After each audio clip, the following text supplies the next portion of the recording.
Hello, welcome to Fashion and Style. Today we will learn about the history of Coco Chanel, a great reference of fashion and luxury. Gabrielle Chanel, known as Coco Chanel, was born in Saumur on August 19, 1883 in Paris, and died on January 10, 1971, was a French haute couture designer and founder of the Chanel brand. She is the only fashion designer to appear on Time magazine's list of the 100 most influential people of the 20th century. She is one of the most recognized designers in history. It stood out for being one of the most innovative during the First World War. She broke with the opulent and impractical elegance of the Belle Époque and created a line of informal, simple, and comfortable clothing. She also established herself as a designer of bags, perfumes, hats, and jewelry. Her famous feminine tailored tweed-trimmed suit became an icon of feminine elegance, and her Chanel Nº5 perfume is an iconic product known worldwide. Raised in a nun's orphanage, she was known for her strong determination, ambition, and vitality which she applied to her professional and social life. She achieved success as a businesswoman and social prominence in the 1910s thanks to the contacts her work offered. Highly competitive, her opportunistic personality led her to make questionable decisions that sparked controversy and damaged her reputation, especially her collaboration with the Gestapo during the German occupation of France in World War II. One of his missions in late 1943 was to bring a peace offer from the SS to British Prime Minister Winston Churchill with the aim of ending the war. After the war, her romantic relationship with the Nazi officer Hans Gunther von Dinklage and rumors about her collaboration with the German intelligence services seriously affected her company and its image, publicity that the competition was responsible for spreading.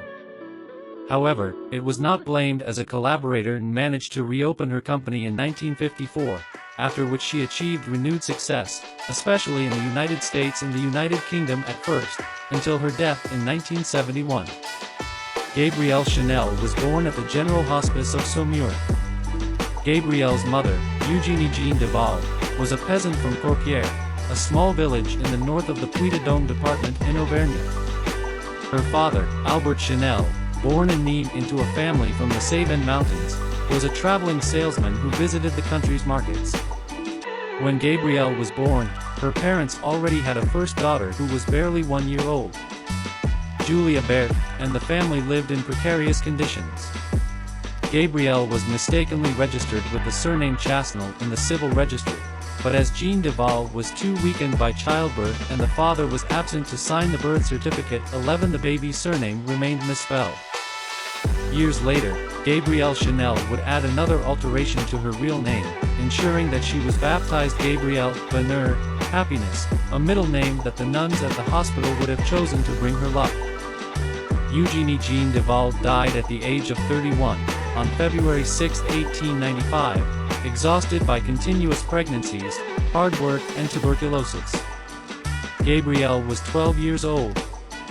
Her father then entrusted his two sons to public assistants that would place them on farms, while her three daughters were welcomed in the orphanage of the Aubazine Monastery, Paris, managed by the Congregation of the Holy Heart of Mary, where Gabrielle and her sisters received strict discipline and learned to sew, hand embroider and iron.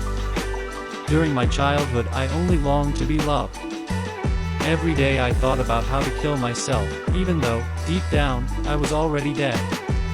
Only pride saved me. Chanel always fled from the memory of the Aubazine orphanage, but the austerity of this 12th century Cistercian abbey determined her style by reinterpreting some of the architectural details of the place, Edmond Charles Roux records in her biography Coco Chanel, L'Irrégulier. After acquiring basic sewing skills for 6 years at Aubazine, when she turned 18, Chanel was sent to a religious boarding school in the city of Moulins, where her paternal grandparents, Angelina and Henri-Adrien Chanel, resided. The institution had a good reputation for professionally training girls without resources or payment, and finding them decent employment once they finished their apprenticeship. There she met her young Aunt Adrienne, just 2 years older than her, who became her friend and accomplice. The two young women found employment in a draper's shop as assistants to a tailor in Moulins. The men who went to the tailor's shop flirted with the young women and invited them to the local cabaret, where Gabrielle was attracted to the world of entertainment and began singing on the stages of a café concert in Moulins called La Rotonde. One of the many girls called pose users, those who entertain the public between the costume changes of the main artists. The money raised was what they obtained by passing the plate among the audience as appreciation for their performance. It was around that time that Gabrielle received the nickname Coco, possibly because of two songs in her repertoire that came to identify her, Coco Rico and Cachue View Coco, a popular tune that told the story of a girl who had lost her dog Coco. Other sources indicate that it could be because of cocotte, a French term that refers to the kept woman.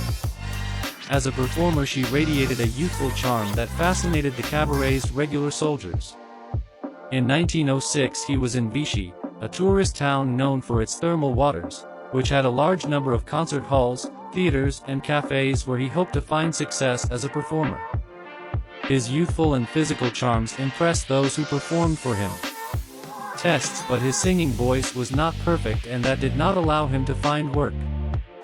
Forced to find a job, she decided to enter the facilities of the Grande Grill Spring, handing out glasses of mineral water. When the summer season ended, she returned to Moulins and, consequently, to her old job at La Rotonde, although despairing of becoming a singer. At Moulins, Chanel met the cavalry officer and wealthy French textile heir, Etienne Balsan. At the age of 23, she became his lover and replaced the courtesan Emilienne d'Alençon as his favorite. For the next 3 years, they lived together at their Castle Royal-Lou near Compiègne, an area noted for its forest of equestrian trails and hunting and polo life. This lifestyle allowed Chanel to lead a life of wealth and leisure, and promote its social character at high-prestige parties. Biographer Justine Picardy suggested that the fashion designer's nephew, André Palas, supposedly the only son of her sister Julia Bert who decided to commit suicide, was actually Chanel and Balsan's firstborn. In 1908, she began an affair with one of Balsan's best friends, the English Captain Arthur Edward "Boy" Capel. During her final years, Chanel recalled, "Two gentlemen were bidding on my hot little body." Capel, a wealthy member of the English upper class, set her up in an apartment in Paris and financed her first stores. The Chanel Nº5 fragrance bottle design has two probable origins attributable to Capel's sophisticated design sensibilities. It is believed that Chanel adopted the beveled rectangular lines of the Charbot toilet bottles that Capel carried in his leather travel case or the style of his whiskey decanter that he admired so much that he wished to reproduce it in delicate, expensive, and exquisite crystal. The couple spent time in various fashionable resorts such as Deauville, but Capel was never faithful. They remained together for 9 years and even continued their relationship after Capel's marriage to the English aristocrat Lady Diana Wyndham in 1918. Capel's untimely death in a car accident at the end of 1919 was one of the most devastating events for Chanel. Defeated by grief, she began wearing black clothing as a sign of mourning and soon designed the so-called little black dress, which was introduced in 1926 and was called by Vogue magazine as the outfit that everyone will wear. The black dress, available only in that color, was immediately a hit and has been the epitome of simple elegance ever since. After the death, he was personally in charge of building a monument at the site of the accident, which he used to visit in recent years to lay flowers in his memory. In 1945, Chanel, who was living in Switzerland, confided to her friend Paul Morin, "His death was a terrible blow to me.